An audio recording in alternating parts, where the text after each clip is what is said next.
WCNC Charlotte. This is FlashPOINT, where power and politics collide and the tough questions get asked and answered.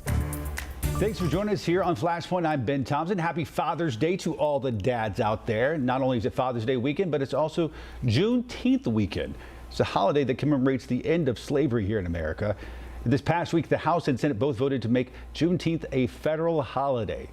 It was not, however, a unanimous vote. 14 House Republicans, including South Carolina Congressman Ralph Norman, voted against it. Joining us today, professor at JCSU, Dr. Aman Nadhiri. Professor, thanks for joining us. We appreciate it. Oh, you're welcome. My pleasure.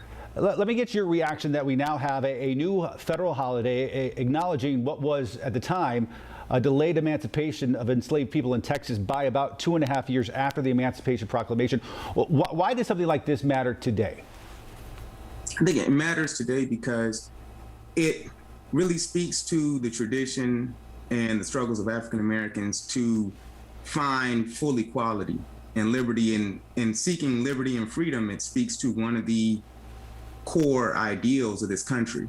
And it matters because African Americans have often been the greatest warriors, the most passionate warriors and exponents of freedom and liberty. And so it really encapsulates everything that we like to say this country is about.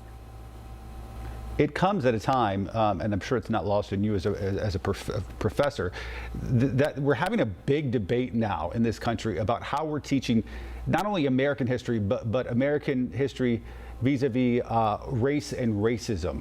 How do you feel something like this fits into that? I mean, when you consider there were 14 congressmen who voted against this, but overall had bipartisan support.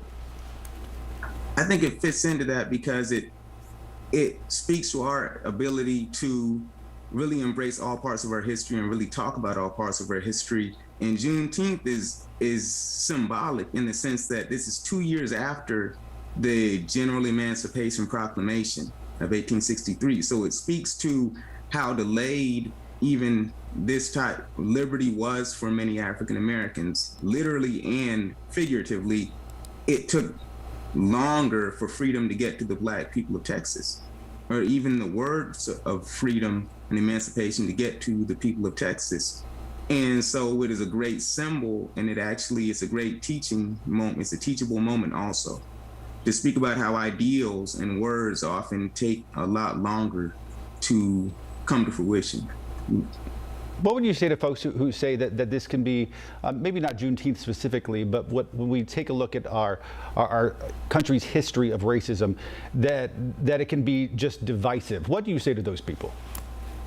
I think it's a poor argument to say that pointing out a wrong is divisive. A criminal couldn't appear in court and say, well, the prosecuting attorney is being divisive right now. He's bringing up hard memories. You committed the crime, so it needs to be discussed and it needs to be remedied.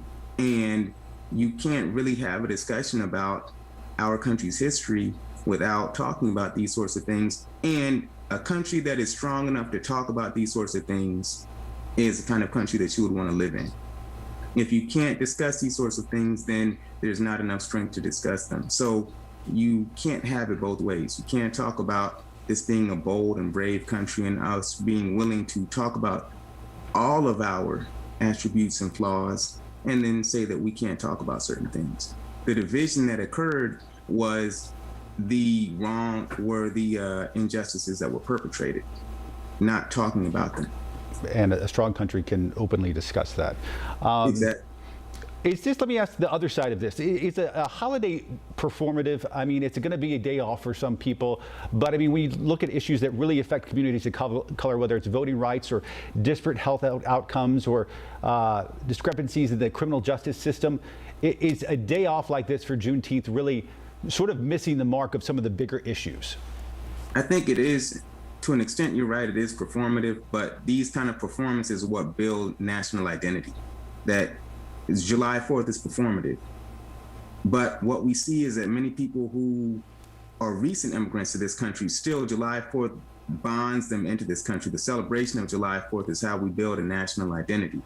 Now, all the other work that needs to happen still needs to happen in terms of dealing with questions of systemic racism, structural racism, and these disparities that occur from economics, health, education, so forth and so on.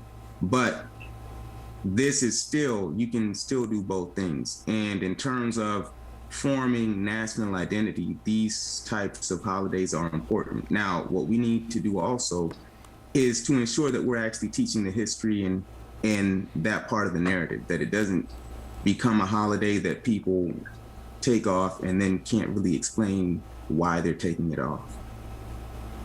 And a reminder, the last federal holiday adopted was almost 40 years ago, MLK Day, worth noting as well. Listen, I hope this is illuminating for a lot of folks when they hear this conversation. Hopefully they realize having these conversations, in fact, makes us stronger, not weaker.